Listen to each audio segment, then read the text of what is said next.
Coming up on this episode of Don't Panic, we've got an exciting one with a lot of announcements. It's been Mobile World Congress, which means we're talking new phones from Samsung and HTC. We also have big announcements from Google and a preview of the next Apple event. It's a great episode of Don't Panic, and it's going to start for you right now.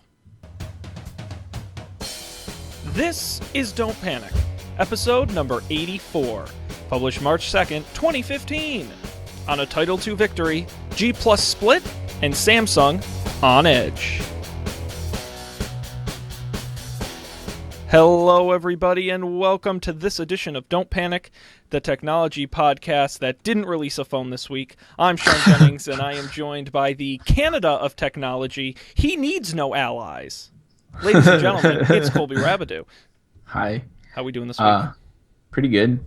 I'm excited that it's not supposed to snow for more than, I don't know, like 8 inches this week.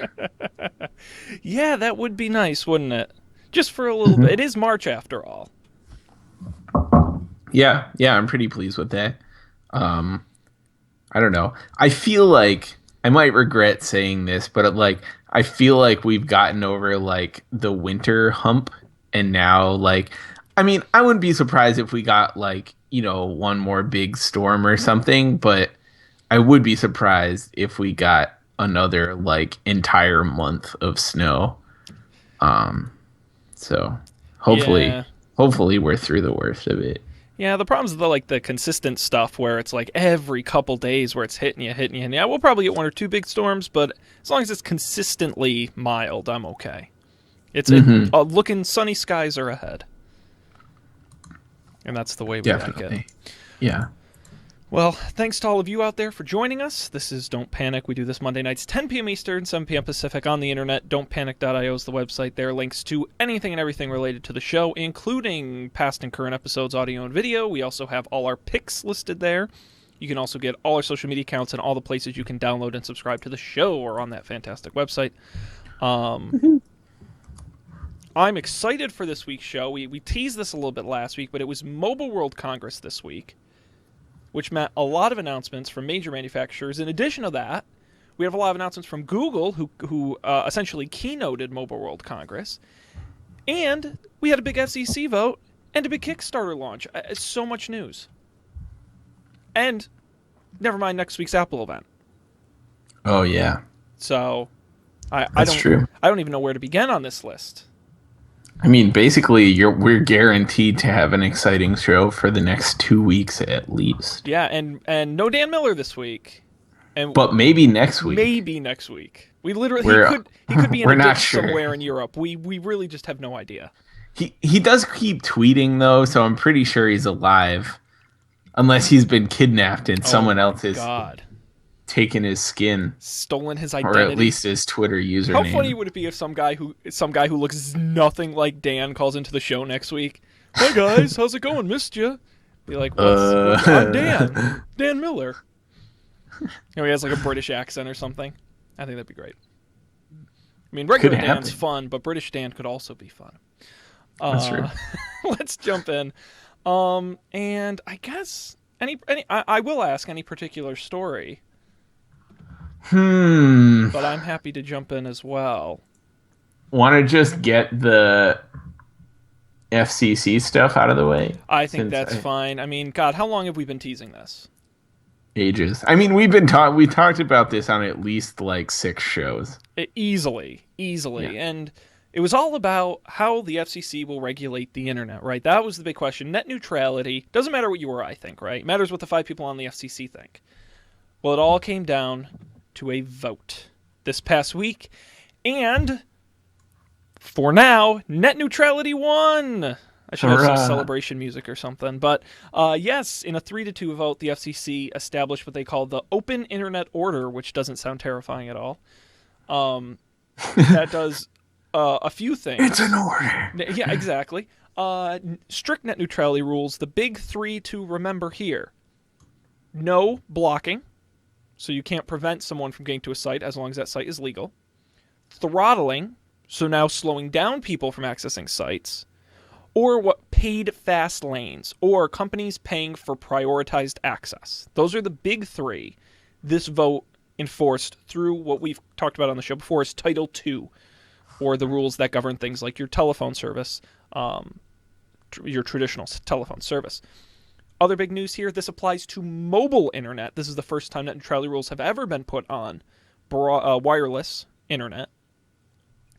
And the one other part of this rule that also won was a vote to abolish rules around municipal broadband. So there are laws in about, it's a lot, it's like 41 or something states that limit municipalities' ability to put in their own broadband network. Now, cities have tried, and Comcast lobbyists have prevented them from doing so by putting laws in place preventing them from doing it.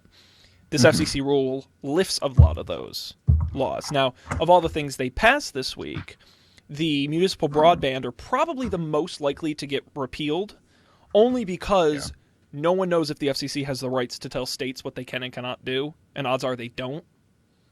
Interesting. That's up for debate. And I should preface all this by saying there will be lawsuits and there will be congressional action. Don't know what or to what extent or who will win, or it's not over by any stretch, but it is a big deal. Yeah, I think it's good. I did some more thinking about this, and I decided that the reason I think we have to have something like this is because of the municipal broadband stuff. Like the fact that most people have almost zero choice in their home internet provider. That's why we have to have net neutrality rules. Like, I think to be honest, I think it's less of a big deal on mobile because frankly, there's competition in the mobile space. Like, I can go get a phone from any of the carriers.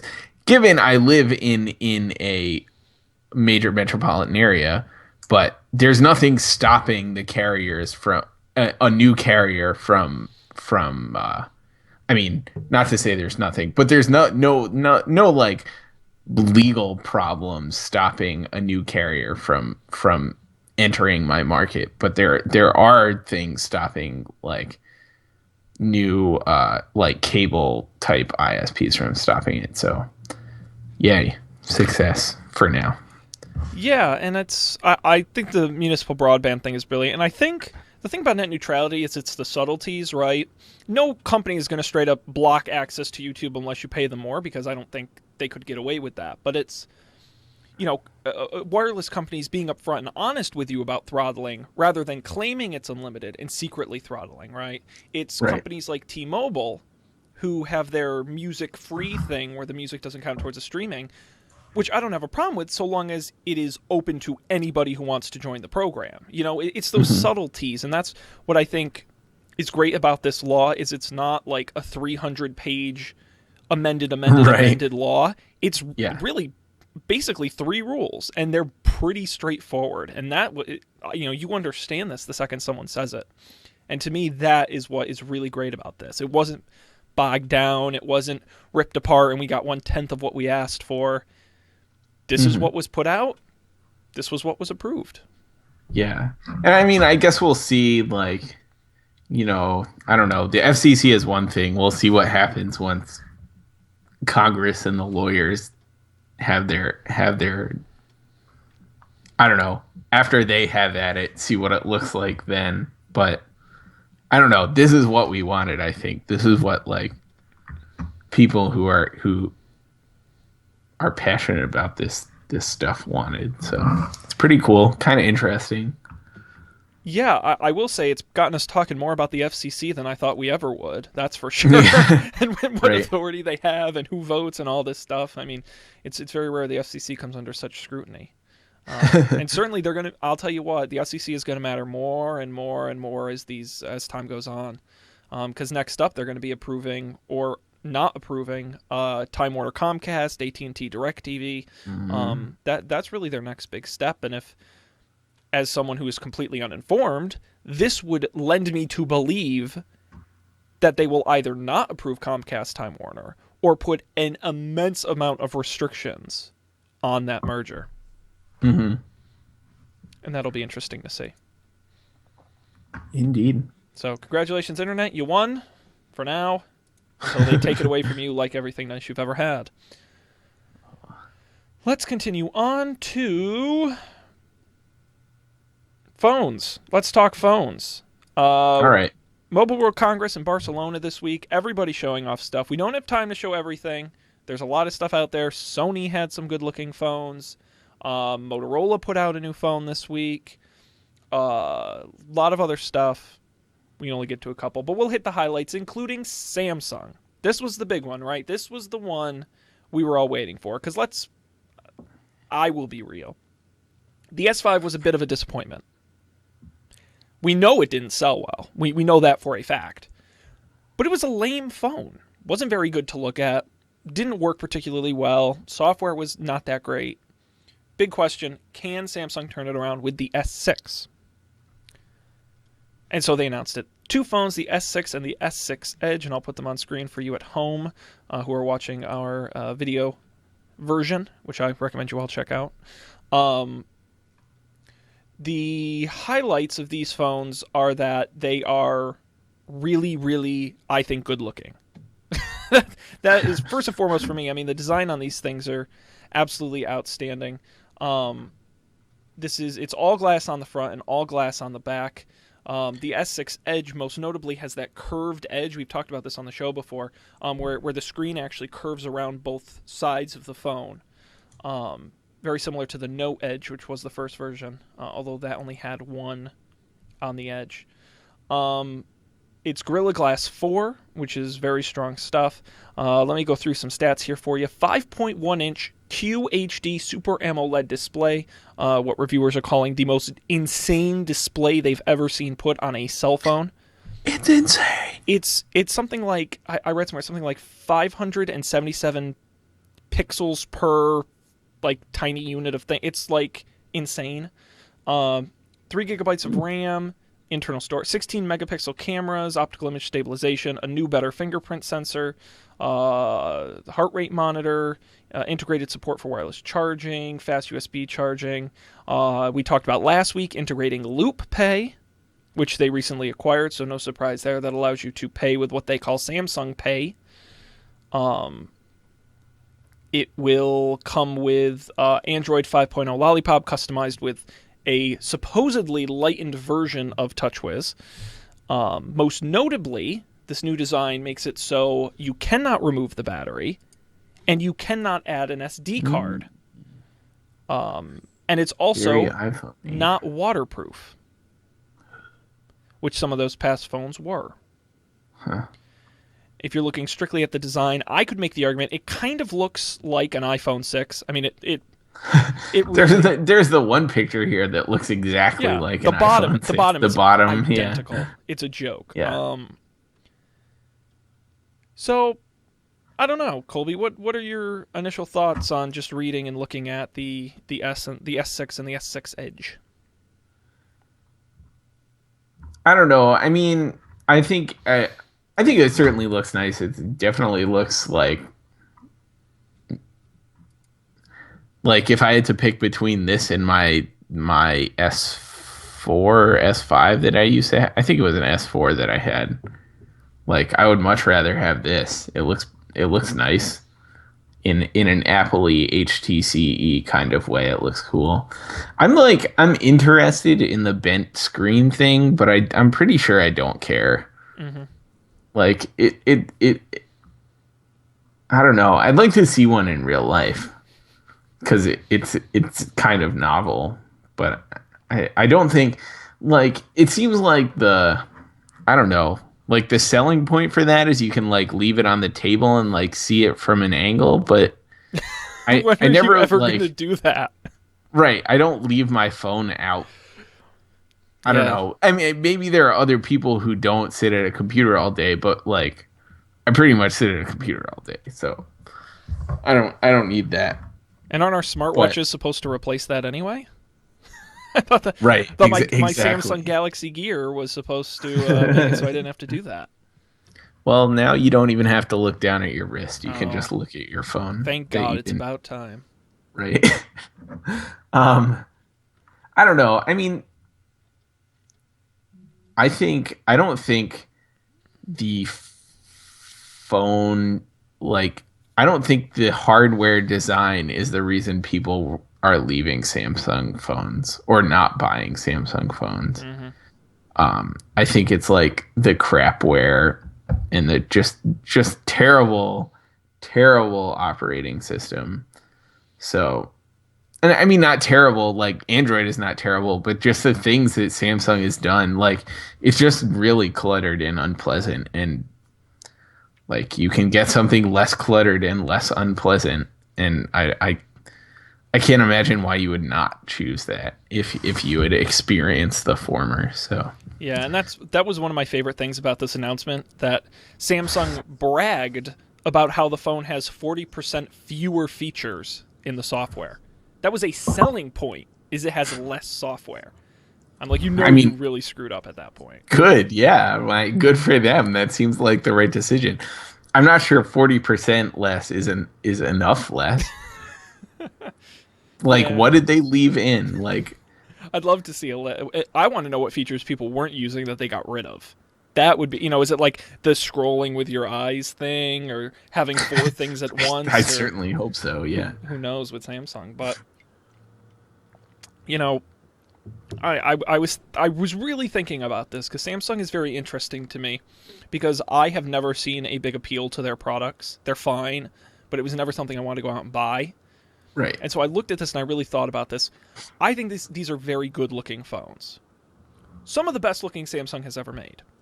Arguably some of the best looking Android phones. I think that's absolutely true. They're gorgeous. Good on Samsung. And to be honest, I could care less if they got rid of the battery or the SD card or any of that. I think a better looking phone is worth it. That's why I get an iPhone. I'm just saying. Mm-hmm. But I think you're exactly right, and I thought about it. Even just Android in general, I don't understand why I would want that over an iPhone. Like, and I'm not trying Yeah. to sound like I'm a big Apple guy, like, oh my god, Apple's great. It's just, I don't, at best, it's a break even. Like, I don't see any big advantages to that anymore. Yeah. Well, right. And I feel like for a long time, Android was the like Android had way more features, but they just weren't as polished. Yeah. Whereas the iPhone had less features, but everything worked pretty well. But I think I don't know. I think that's kind of evened out a little. Like Apple has a lot of I don't know, like most of the Android stuff is equivalent. And sure, there are lots of little things that are different. There are lots of details that are different in the way things work, but at the end of the day, I don't know, like feature wise, it's pretty equivalent. And like, I think the iPhone has a better camera, better picture taking experience than your average Android phone.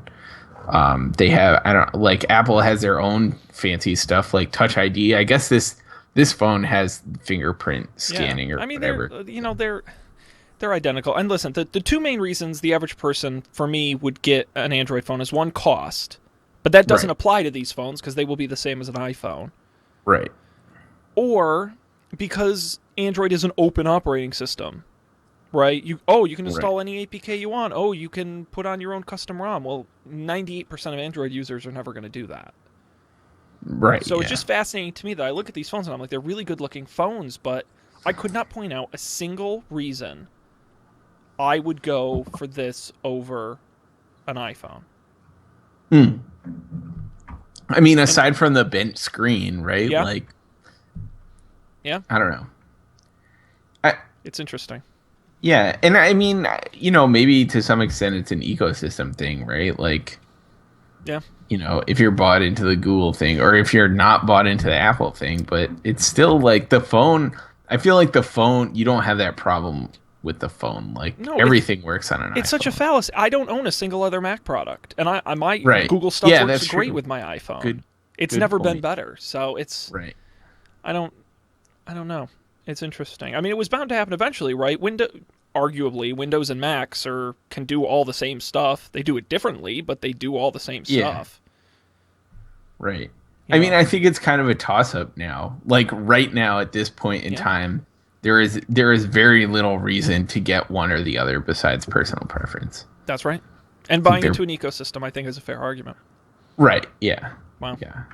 I don't know. Maybe I That's don't know. Maybe interesting. there's something we're forgetting, but Maybe, but I think this is Samsung's best entry yet. yeah. It looks nice. It looks like a It's a nice phone. it's a good phone. So It doesn't look plasticky, which no, high no, five. no more of the fake leather on the back. Oh, that was awful. Yeah. Um, on the other hand, we have HTC's One M9, the phone you forgot existed. This is the update to the HTC One M8, which we've talked about briefly on the show before. It they basically just upgraded the internals, and that was it. It's got a faster processor and a new, supposedly better camera. But outside of that, it's really the same phone as the M8. Now, to be fair, the M8 was a very highly reviewed phone. The people who used it really liked it. Actually, they liked it so much they made a Windows Phone version as well. But at the same time, I don't believe it was any kind of massive major seller. I don't think anywhere sold out of the M8. Now, the early reviews is that the camera is kind of weak, which is a disappointment and certainly something people are going to be concerned about. I think a camera is one of the biggest features you can have on a smartphone these days. But certainly on the upside is the HTC Sense, which I know some people like, some people don't. You're going to be like that on any Android skin. But that's basically it. There's really not a lot to say about it. Yeah. It exists. You will soon be able to buy one. Uninspiring.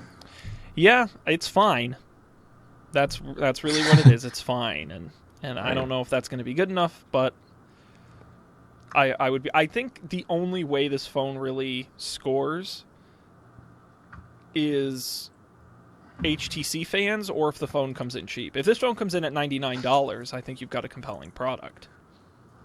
Right. Oh yeah. Well, then you got a nice like top of the line phone for a not top of the line price, right. But at $199, I don't know why you would get this over a Samsung or if you were specifically, or even Motorola makes really great phones. So yeah, I don't know. It's a tough market, but good on HTC. HTC also announced a GPS-enabled wearable band called the Grip, as well as a virtual reality headset in partnership with Valve called the Vive. Just letting you know. Among many other things announced. Oh, and I should point out that the Samsung S6 and S6 Edge will work with their Samsung virtual reality headset thing. Oh, yeah. And they think that's one of the reasons why the displays in those things are so insane. Oh, that makes sense, actually. Because you need that kind of resolution. So, right. They say it looks really good in the headset. Yeah.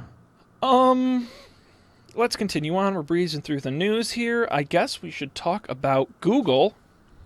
All right. Sundar Pichai, the essential number 2 at Google these days, went and keynoted Mobile World Congress. Now, Google didn't have this wasn't a press conference, this wasn't an announcement, this was simply a talk. However, he thought it would be a good time to let out some interesting information about Google, certainly ahead of their I/O conference in May. We'll start with Google+, the social network you forgot existed.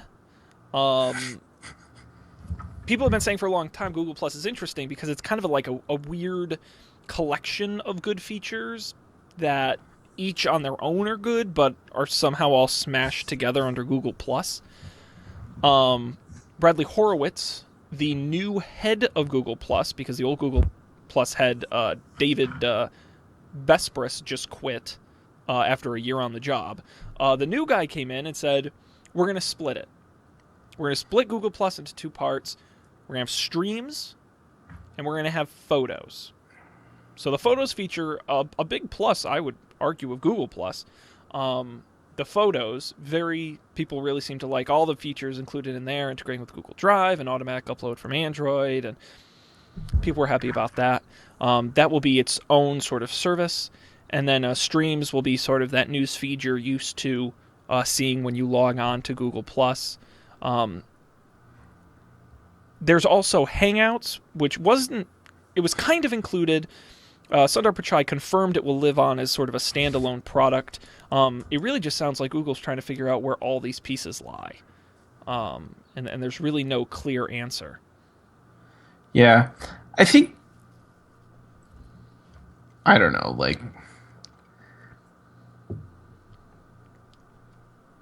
think this. I don't know. Like, it seems apparent that no one really uses Google Plus. Like, the Google Plus stream. Like, obviously, people use Hangouts. I use Hangouts because it's great. Obviously, people use the photos, but I think people use the photos in much the same way that people use, like, the Photos app on their iPhone. Like, it's the thing that uploads their pictures from their phone, not the thing they share their photos with other people with. Mm-hmm. And I don't know. Like, I wouldn't be surprised if the reason they made this split between streams and photos is that streams is going away soon.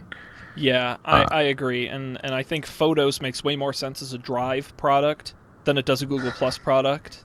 Yeah, definitely. I don't know. In a way, this is the way that Google has always been. It's like a bunch of they have a bunch of different tools. Like, they have search and they have Gmail, and I don't know. Like, I think Google Plus was a noble effort to combine them all into one thing. But, like, frankly, sometimes when you try and combine a lot of things into one thing, they all get less useful, or it gets more confusing when they're all muddled together like that. Like, I feel like, in a way, Facebook kind of had that problem,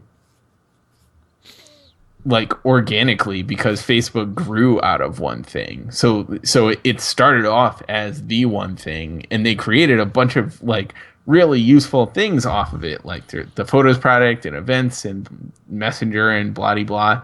And, like, then they hit a point where, like, no one can possibly use all of this inside of Facebook proper because it's too complicated to shove into one thing. And now they're breaking it out into separate apps. I think, I don't think this is bad, and I think some, like, really good things came out of Google Plus. But yeah, I'm not sad to see it go. I'm not. I don't feel anything to see it go.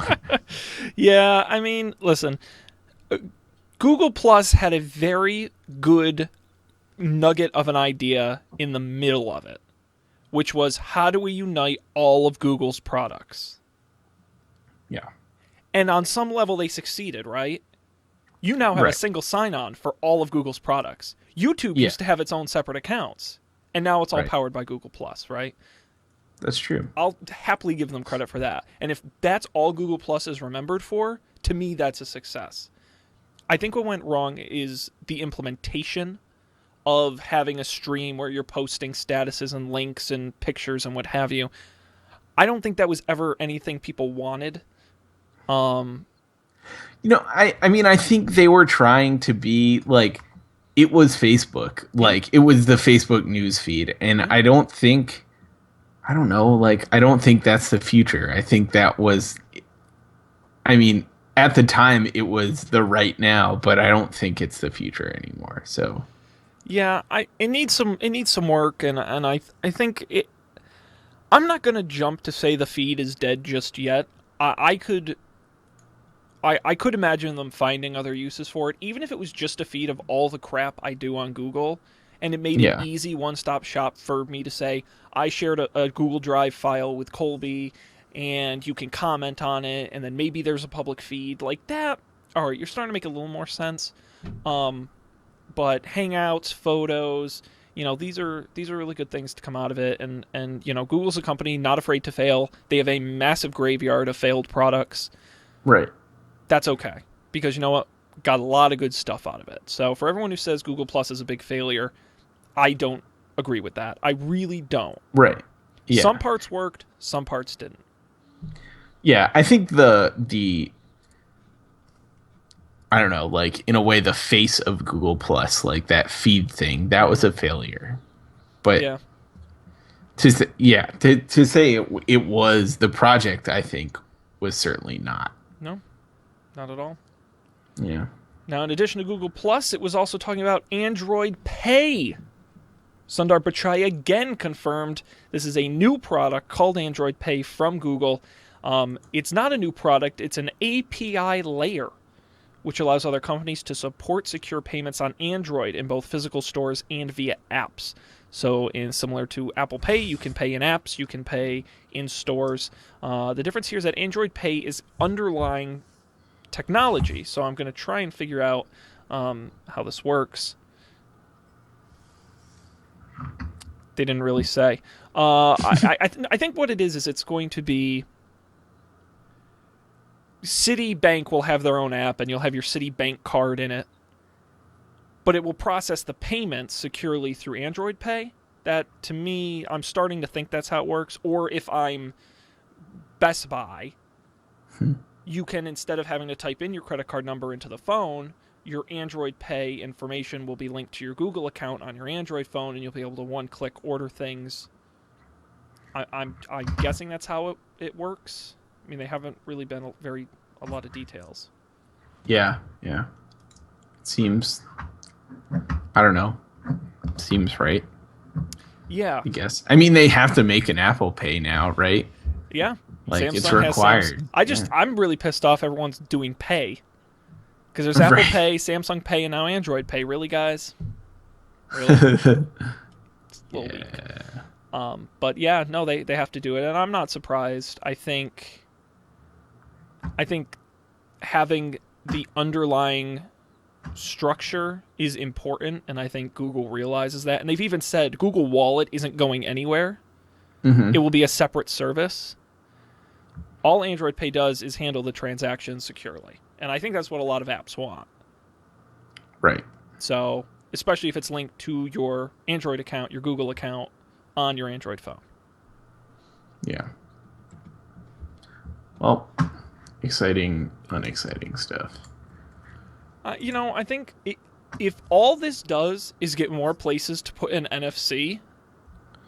Yeah, that's true. I'm happy about that. Because not one of these companies have said, and we're supporting Current C, the crappy QR code version of this. That makes me feel good.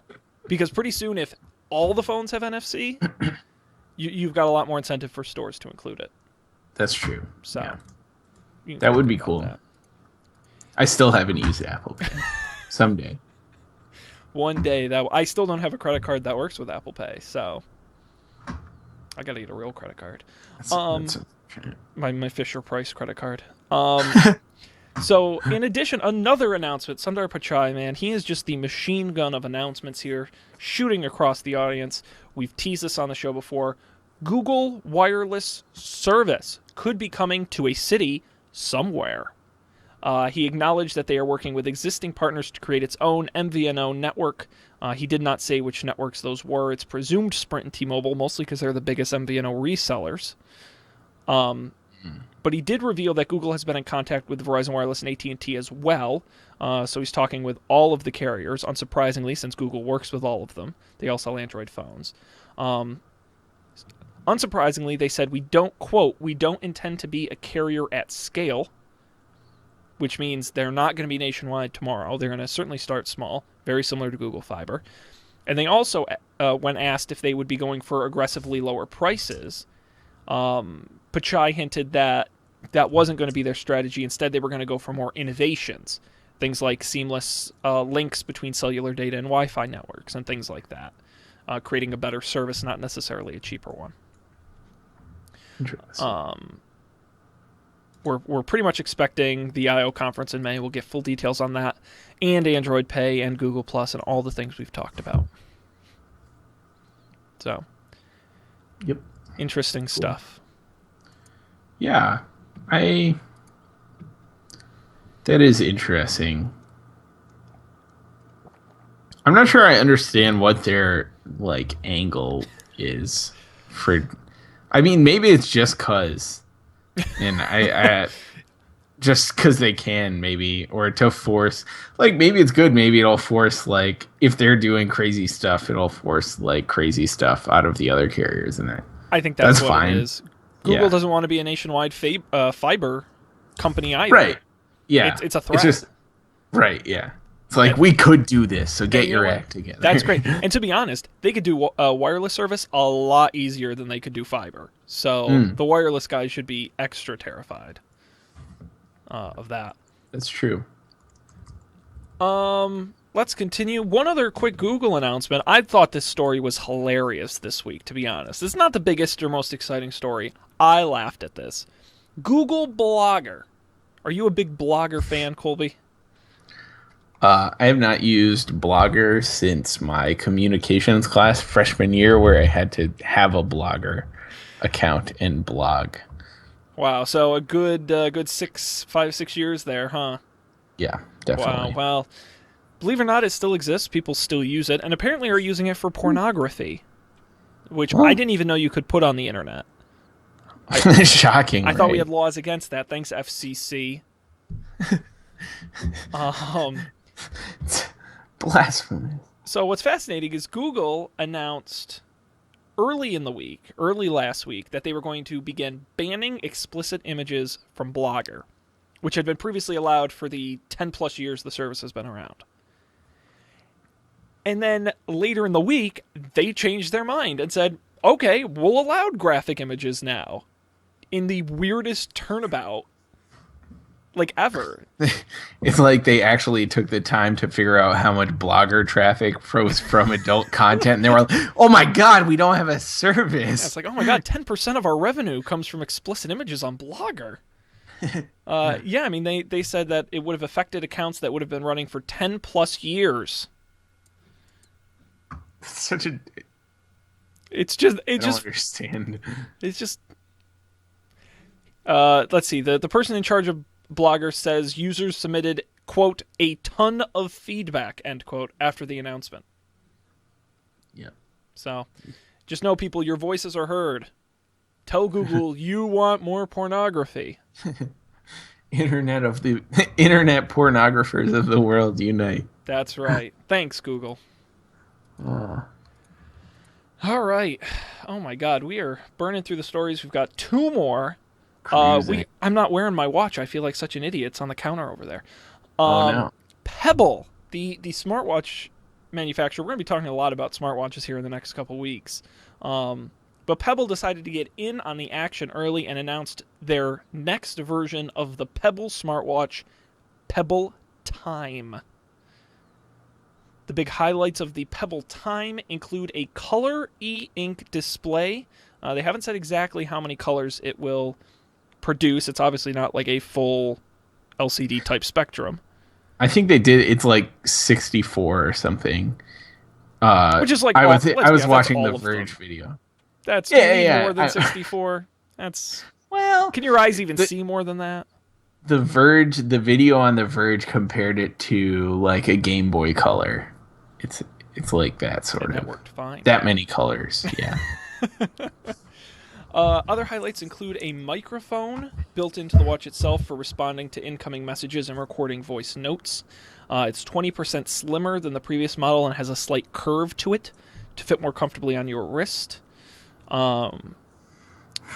It has a smart accessory port that they haven't announced any partners for yet, but they suggest it could allow for sensors, straps, or additional batteries, all sorts of things you can attach to the watch because they aren't built in. I didn't know that. Yeah, and they're teasing, and we'll get to the Kickstarter in a minute, but they're teasing as the Kickstarter goes on. They're going to start to announce more of these things. The other big announcement is software. So they're updating the Pebble software to create a new timeline view. So when you look up when you scroll up, you will. Let's see if I remember this. If you scroll down, you will see past events, and if you scroll up, you'll see future events, like in order. Whether they come from your calendar or their notifications or all sorts of things. It's more of a timeline view, which I can say as a current Pebble owner, it's difficult to look and see things like that. What's coming up, and then what sort of notifications have you gotten, and things like that. Mm-hmm. That software is going to be on both the Time and on past versions of the Pebble. They're going to get updated. An existing watch faces an app will work with the new timeline feature. Another big part of this announcement, Pebble Time available exclusively on Kickstarter. That's right, this established company decided to launch their new watch on Kickstarter, starting at $179 for a pre-order. It'll be $199 upon release. Colby, guess how much money they've gotten on their Kickstarter? You know, because I you mean, probably looked. admittedly, I looked before the show, but I'm gonna say a little over $11 million. Well, Colby, I can't imagine they raised nearly that much. That would be crazy. How Oh about wow! actually they might hit 12 million while we're on the air. Right. They're very close. That's right, $12 million on Kickstarter. What is you probably don't know this. What is the current record for most funded Kickstarter? It's got to be approaching that. Now, at the original Pebble, weren't they? They were the first like. The original Pebble was like a record-breaking Kickstarter, wasn't it? At the time. Yeah, but what was the final? Let's find out. Yeah, I'll just Google it. Why bother asking you? And I can just Google it.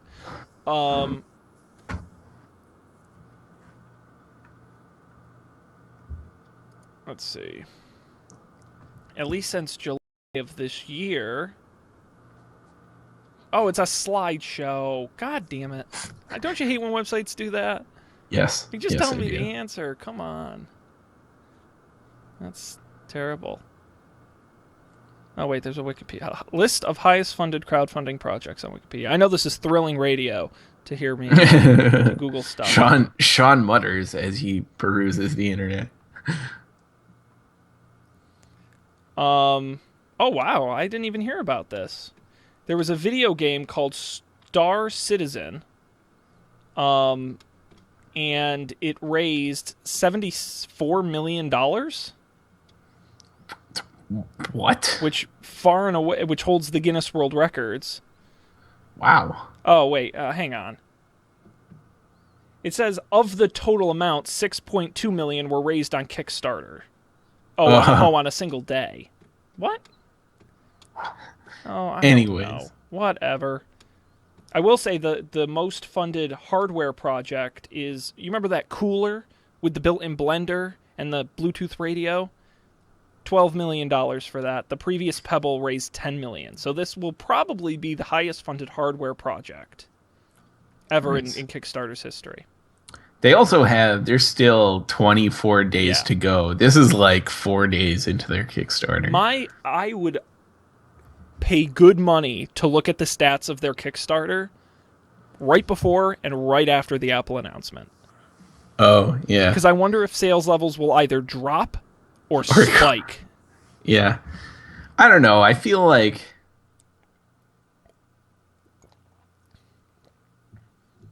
I don't know. I don't think it's going to have much difference. No. I feel like they got most of this was their big spike. Like, I don't know. Like, the people who are going to get a Pebble, it is kind of niche, right? Like, it's kind of nerdy in a way that the Apple Watch is not.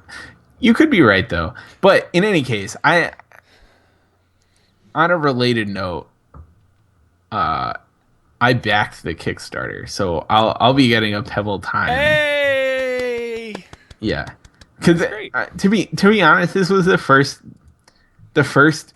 announced. I don't know, even like hint of something in a smartwatch that I found vaguely compelling.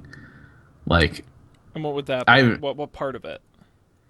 Well, I mean, for one thing, the battery lasts 7 days. Yeah. Up to 7 days, but it lasts like more than 1 day. I've had minimum of 3 days. Yeah, right. That's awesome. Like, I would never ever buy a watch thing that I had to plug in every night. Like every night. Like, I can deal with every night that I had to plug in more than once a day. Mm-hmm. Right? Like, that I would have to recharge. Like, I have to recharge my phone if I'm away from a plug for, more than 10 hours or something. So that's super cool. And I think it's like super fun. Like, I think it looks really cool. And I like the e-ink screen and its color, and it just looks like a good time. And I liked their timeline, the video about the timeline. Like, I think that makes sense in what I like. That sounds like what I would want from my notification viewer thing. And I don't know, it just sounded useful, and it's always on. That's the other thing. Mm-hmm. Like, the fact that, I mean, I don't think any of the smartwatches are always on like that because they're all LCDs. So if they were always on, the battery would last for 15 minutes. Yeah. So it wasn't even, I watched the video and was like, yeah, I want that. That sounds cool. And I didn't. So Yeah, I thought about upgrading my watch to this one yeah. because you can. I'll put this deal on eBay and get a little money back and then do the upgrade. But and I also thought about the Apple Watch. The single biggest problem with Pebble is iOS. You can do 1/10 of the things you can do on Android with your iPhone, and it's a big pain in the ass. And they claim all kinds of things that, oh, we've made it better, oh, we're really trying and working with developers and finding all these workarounds, but Right. it's just such BS that because Apple locks down the operating system the way it does, which they're allowed to do, it just makes it such a pain. You know, like the microphone on there is a good example. If you have Android, you can use it to do all kinds of voice recognition stuff, Google Now. It works with a bunch of apps like Facebook Messenger and all this stuff. If you use it on iOS, you can use it to... What can you... I don't even think you can make calls with it. There's like one or two things you can do with it. It's really, really, really, really limited. Actionable notifications basically don't work. You know, so you can't mark an email as read or delete it or anything like that. You can just dismiss it.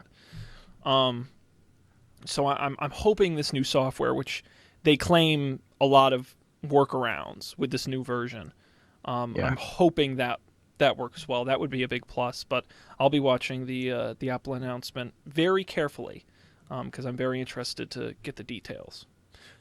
Which gives us as good as time as any to get to our last topic, which would be Apple's big announcement. They sent out the reminder this past week that next Monday, March 9th at 1 p.m. Eastern, 10 p.m. Pacific, the big Apple event, what they call Spring Forward, was sort of their little tagline, at the Yerba Buena Center for the Arts in San Francisco. I think we can safely say we know the Apple Watch will be discussed and formally launched.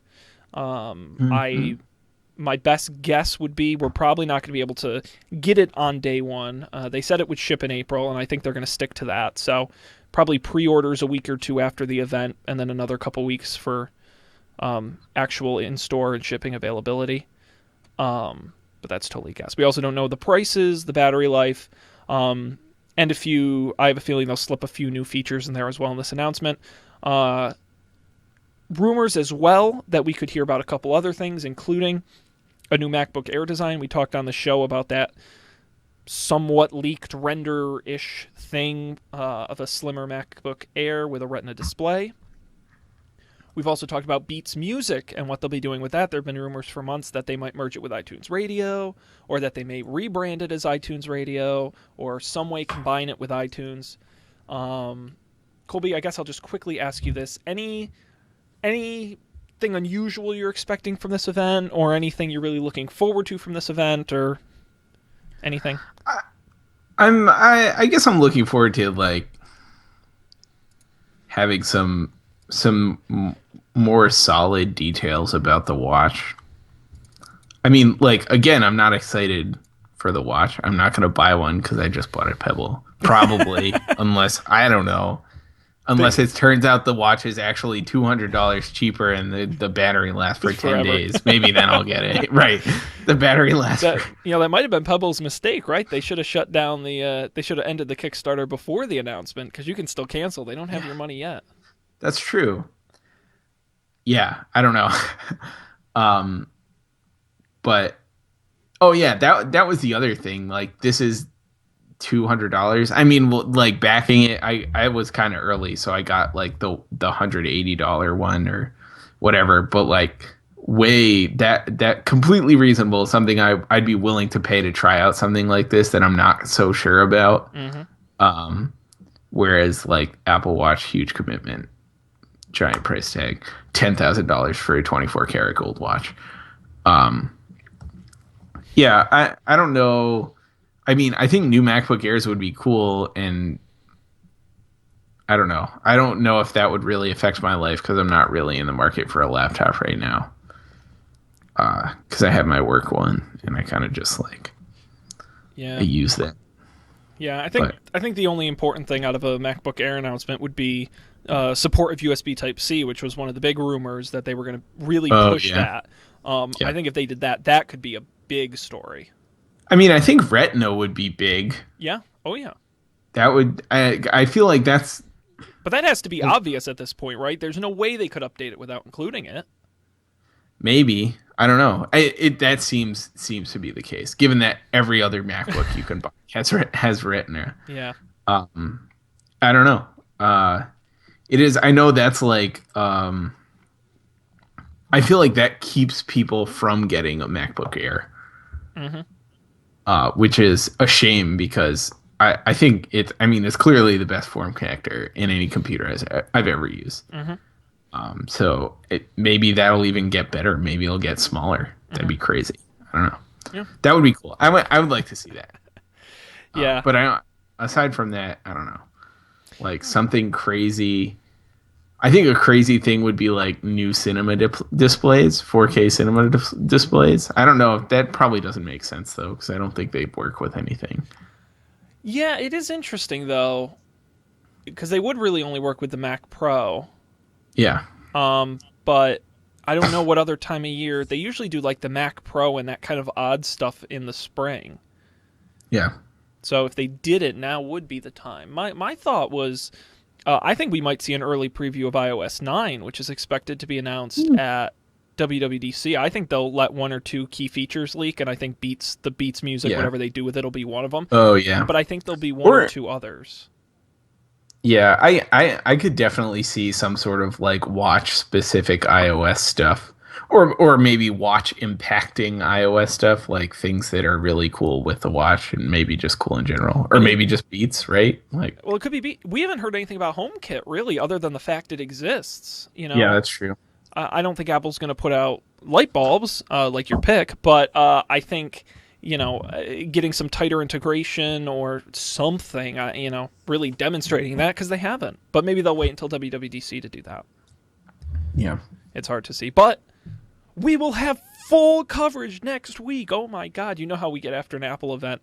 We go nuts. And since everyone already announced everything this past week, we'll have nothing to talk about but the Apple event. That's probably not true, but we will have full coverage next Monday. Be here. Let's move on to picks. I'm going to go through mine quick. It is a very short, simple pick, but sometimes those are my favorite kind of picks.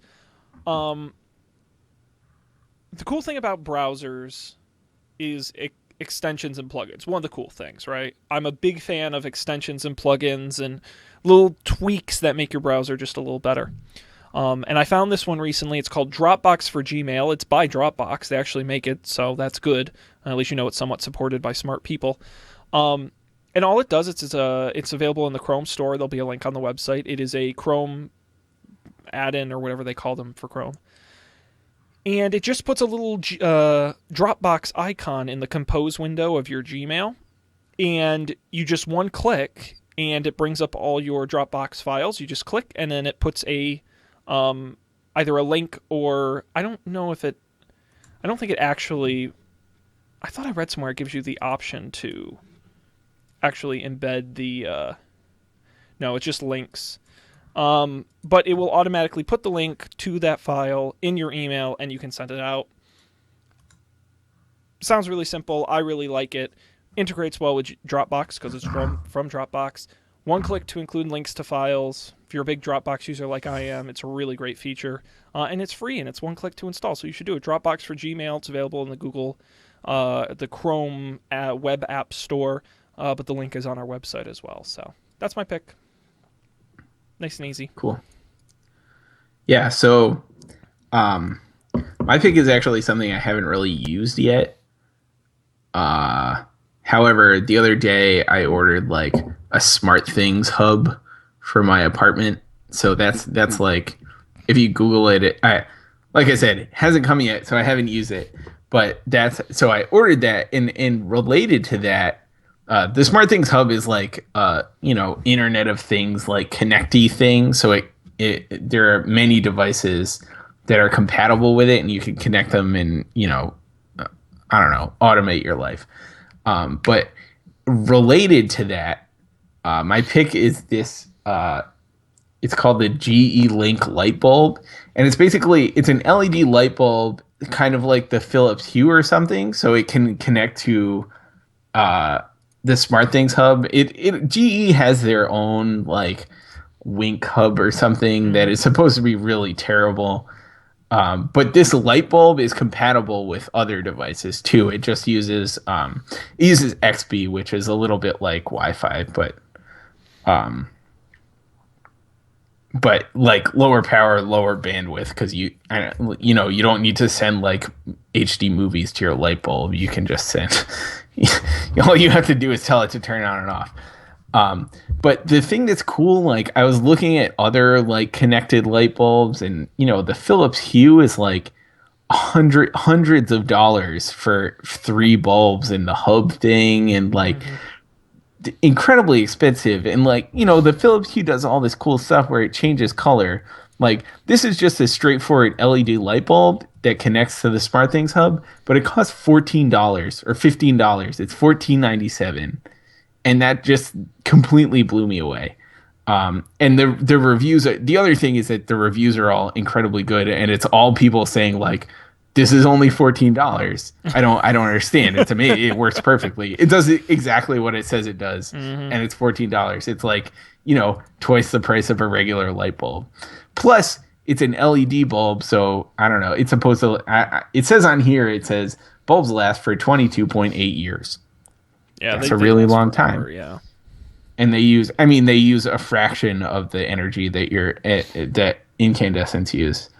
So I don't know, like if that's something you're into, this is probably something you should look at, because it seems like, I don't know, amazing. It blew my mind a little.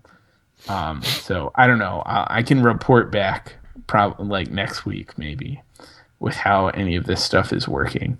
The thing I'm really worried about is like, I don't know. My apartment has these weird like inset lights everywhere.